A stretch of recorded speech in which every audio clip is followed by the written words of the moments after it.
ஐயனார் துணை அடுத்த வர எபிசோடில் பார்த்தீங்கன்னா, பாண்டியன் லவ் பண்ணுற பொண்ணு வானதி பார்த்தீங்கன்னா, அவங்க வீட்டில் சண்டை போட்டுட்டு, அவங்க பாண்டியன் வீட்டுக்கே டேரெக்டாக கிளம்பி வந்துடுறாங்க.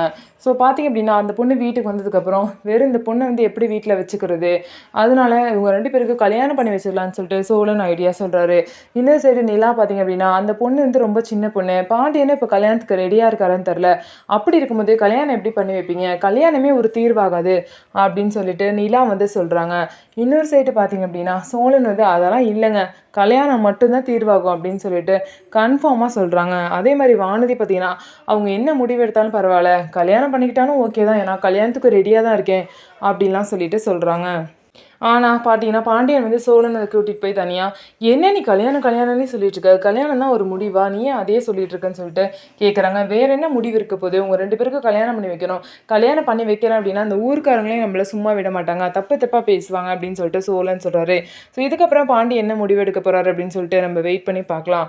ஸோ நம்ம வீடியோ உங்களுக்கு பிடிச்சிருந்தா நம்ம வீடியோவை லைக் பண்ணிக்கோங்க, மறக்காமல் நம்மளோட சேனலை சப்ஸ்கிரைப் பண்ணிவிட்டு பாருங்கள்.